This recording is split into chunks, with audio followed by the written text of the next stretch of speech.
Olá, companheiros e companheiras, sejam todos muito bem-vindos a este canal. No vídeo de hoje, a gente vai estar falando sobre Code Geass e o marxismo. Basicamente, a gente vai estar fazendo uma relação sobre o anime Code Geass com a teoria marxista. A gente vai trazer sobre um olhar crítico, mostrando o que esse anime ele quer nos transmitir por trás das entrelinhas. Mas para quem ficou interessado, vocês já sabem, né? Curtam este vídeo, comentem, compartilhem aí com os amigos, compartilhem aí mesmo, se inscrevam no nosso canal. O outro recado é que a gente está escrevendo um livro, a gente está fazendo um livro muito foda sobre a teoria política de One Piece, relacionando com o marxismo. É um livro bem denso, com bastante coisa lá para instruir vocês. Então, para quem quer acompanhar o lançamento, siga aí assistindo nossos vídeos, é claro, ativa o sininho e tudo mais, mas para estar lidando mais, para estar se aprofundando mais sobre o assunto e para estar entrando mais em contato com a gente, nos segue lá no Instagram, arroba anime politizado.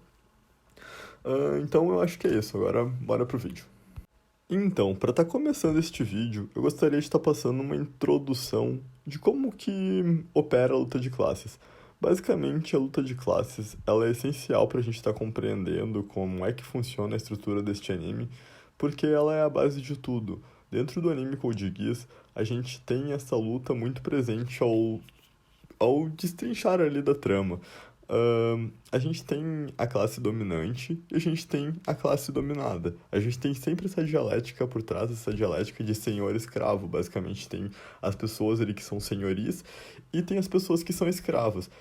E por que é interessante a gente já ter isso daí bem claro desde o começo dessa apresentação e deste vídeo?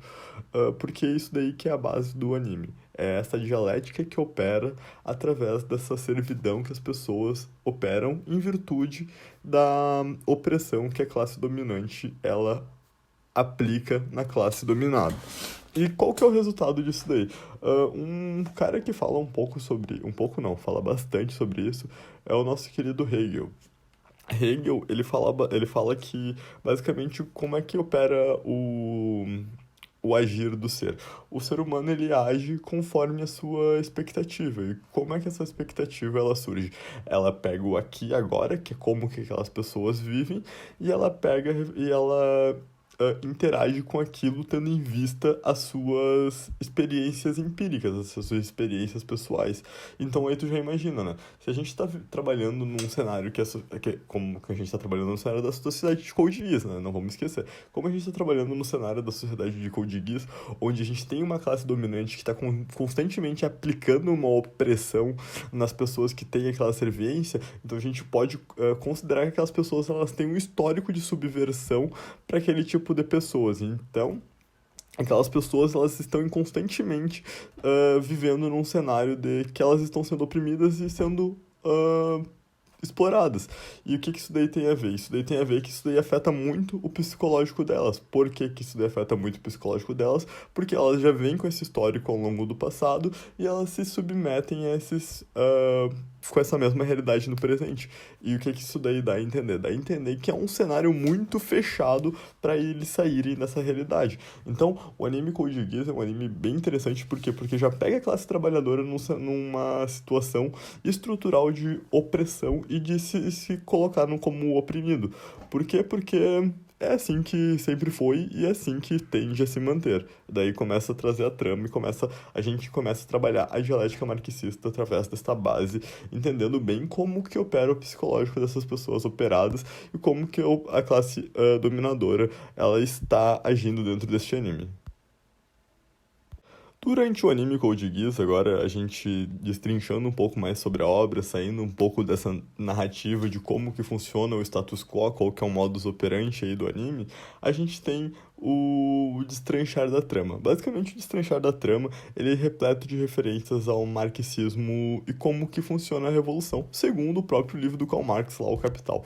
Basicamente, dentro do anime, a gente tem o nosso protagonista. O nosso protagonista, isso até me incomodou um pouco do anime, né? Quando a gente vai pesquisar imagens e informações, só aparece coisa do protagonista. Mas, a gente dentro desse anime tem o protagonista, o Lelouch. Lelouch é um personagem muito interessante. Ele é um personagem que ele vem da classe superior que ele é da elite que ele é da elite exploradora, e a partir do momento que ele começa a entender como é que ele começa a entender, né? O cara vai ficando mais velho, vai vendo que as pessoas estão sendo exploradas, vai ver que ele sempre viveu coçando o saco dele e começa a se deparar tendo umas crises existencial pensando, ué, por que que eu não trabalho? Por que que meus irmãos não trabalham? Por que que meus tios não trabalham? Por que que meus avós nunca trabalharam? Por que que meus bisavós nunca trabalharam? Mas aquelas pessoas, para ganhar 1 milésimo do meu salário, até menos, tem que trabalhar a vida inteira e mesmo assim, tipo, acabam tendo que gastar aquele milésimo para sobreviver. Por que que isso daí acontece dessa maneira? Por que que os trabalhadores que não têm capital precisam gastar todo o seu dinheiro em subsistência, enquanto nós aqui da elite só vamos, tipo, deixando as coisas mais caras para eles se ferrarem mais e vamos explorando o tempo deles para eles não terem tempo para ascenderem financeiramente. Por que que a gente faz isso, né? Então, o Lelouch ele começa a se deparar com crises existenciais desse ponto, até que ele pensa, vou começar a escrever e vou dar uma estudada nessa sociedade, né? Por quê? Porque tá muito esquisito isso daí que tá acontecendo. Isso tudo começa a passar na cabeça do Lelouch, até que chega um determinado ponto que ele vai lá e fala, pô, tá tendo uma revolução ali. Os proletários, eles estão começando a se unir, né? Vou ver se isso daí que eles estão lutando, se isso que eles estão lutando é realmente correto. Daí ele pensa, eu tenho meu papai, né? Meu papai tem diversas empresas, esses empresários. Olha as referências, né? Se falar que o Lelouch não tem referência a Lenin, eu quebro na porrada depois. Se aparecer na minha frente falando que o Lelouch não tem referência a Lenin, eu dou uns tapinha depois ali de canto. Mas tem muita referência. Mas, tipo, e como que isso daí fica evidenciado no anime? É evidenciado conforme a própria história de vida de Lenin. Lenin também, ele era filho da classe opressora, da classe dominante ali, da classe que tinha os meios de produção, e quando ele se depara com essa realidade, chega em determinado momento, assim como o Lelouch, ele vai visitar a fábrica lá pra verificar, tipo, se é tão ruim mesmo, vou ver qual é que é a situação. Aí ele vai lá e trabalha como um trabalhador durante uma semana ali. Fica uma semaninha no batente, pum, tá morto. É isso, né? Rico não consegue trabalhar. Ficou uma semana como peão, já quer fazer uma revolução. E, tipo, é assim mesmo, né? Porque esse peão é uma merda, né? Tipo, o cara trabalha 12 horas por dia, ganha um salário horrível, não consegue comer com o salário que tem, não consegue pagar o aluguel, precisa ter uma mulher num trabalho horrível, botar o filho pra trabalhar também nessa situação, pra daí sim, talvez, começar a ter um dinheiro ali pra sustentar a família. Tirando isso, é muito trabalho. Ele se deparar com essa realidade e falou, poxa, não dá pra viver desse jeito, né? A gente precisa mudar essa sociedade. E como que isso daí fica muito claro? Tipo, isso daí claramente, tipo, tem diversas evidências marxistas, porque não porque um cara da elite foi trabalhar, mas sim porque um cara da elite, quando ele é deparado com a realidade material que grande massa da população vive, ele pensa, não tem como viver dessa maneira. Ele fica submetido numa situação pensando, tipo, caramba, isso aqui é muito ruim. Por que que a gente bota pessoas nessa situação análogas à escravidão? Por que que a gente fica submetendo essas pessoas? Aí, quando ele se depara com essa realidade, quando ele tem esses questionamentos, ele começa a ter um olhar muito, muito, muito mais crítico, porque ele começa. Porque ele.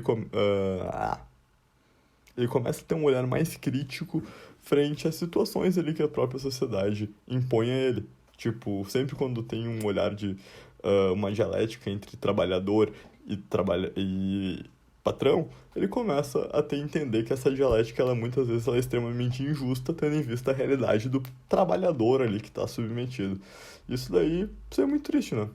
Mas isso é muito motivador também, porque fez o Lelouch, agora entrando pro capítulo 2 do nosso episódio de hoje, capítulo 3, né? Eu não tô dividindo muito em capítulos, mas eu espero que vocês estejam entendendo o time que eu estou contando aqui a história pra vocês, fazendo essa relação da dialética marxista com o nosso anime Code Geass.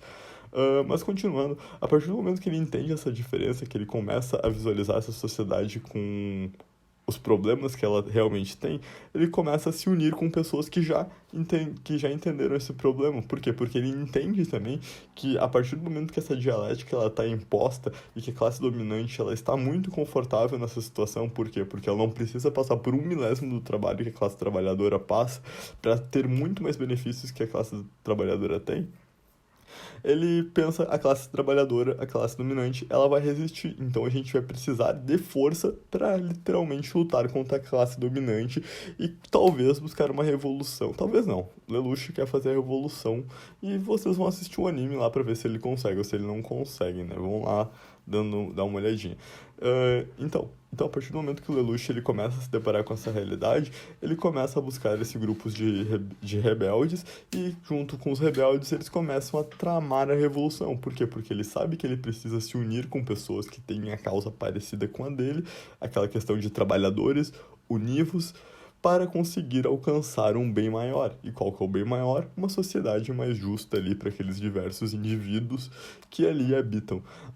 E uns outros conflitos interessantes que esse anime também passa, além de passar toda essa questão de tipo, qual que é a realidade do trabalhador, como é que opera essa dialética entre o trabalhador e o patrão, como que também é necessário que a sociedade ela caminhe junto para buscar a revolução, que uma peça sozinha não faz, não mexe todo o tabuleiro. Isso daí são todas noções que o anime passa que são muito interessantes. E tem um outro detalhe que eu separei aqui para estar deixando, para estar contando para vocês em como que é interessante, que mostra como que também, esse anime também mostra como que é necessário que a gente tenha um posicionamento, como que eu posso dizer? Um posicionamento extremo frente a essa situação.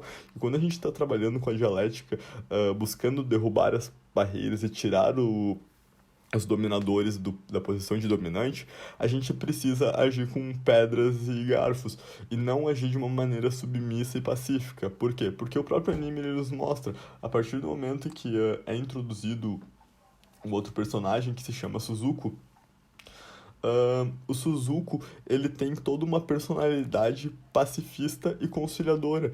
Ele quer conciliar a classe dominante com a classe operária e buscar um acordo ali, um acordo de meio campo. Entretanto, o Lelouch ele entende que esse acordo é completamente inviável. Por quê? Porque a relação que essas partes elas são impostas é uma relação de extrema desigualdade. Então, qualquer acordo que saia desse meio é um acordo injusto. Para conseguir ter um acordo justo, é necessário que a revolução primeiro aconteça e depois, caso a classe dominante ela venha tentar uma reviravolta, uma rasteira, alguma coisa do gênero, tu começa a dialogar com a classe dominante, mas só depois de tomar os meios de produção. Por quê? Porque daí sim tu vai estar começando a estar numa posição para estar conversando em pés de igualdade com a classe dominante. E Lelouch entende que qualquer relação que corrompa esse espectro é uma relação não saudável, uma relação que ela não deveria estar acontecendo.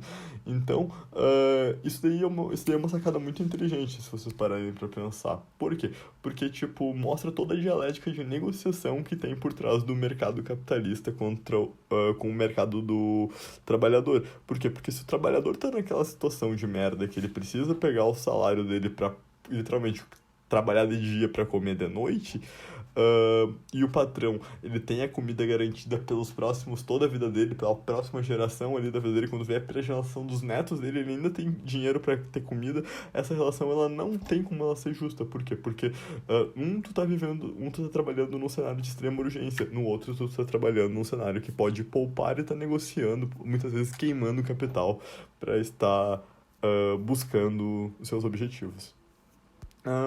Eu acho que no mais é isso. Acho que eu consegui trazer noções bem legais aí pra você sobre como que o Code Geass e a teoria marxista estão literalmente muito entrelaçados.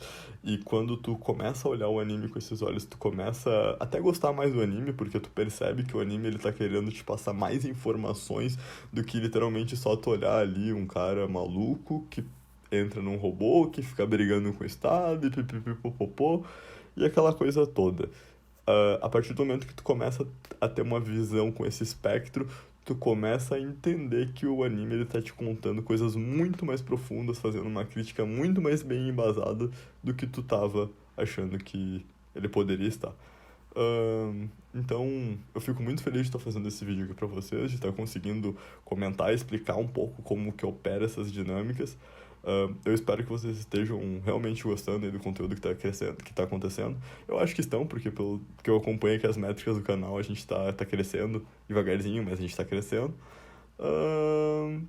Eu acho que é isso. Lembrando pra vocês não esquecerem de nos seguirem no Instagram pra acompanhar o livro aí que a gente tá escrevendo. Também se inscrevam nesse canal. curtam esse vídeo, comentem o que vocês acharam, comentem se teve alguma inconvergência, se teve algum desacordo aí com o pensamento que vocês têm sobre o anime. Caso vocês tenham, eu estou completamente disposto a debater com vocês sobre. E eu acho que no mais é isso. Beijos e abraços, meus companheiros e companheiras, e até a próxima.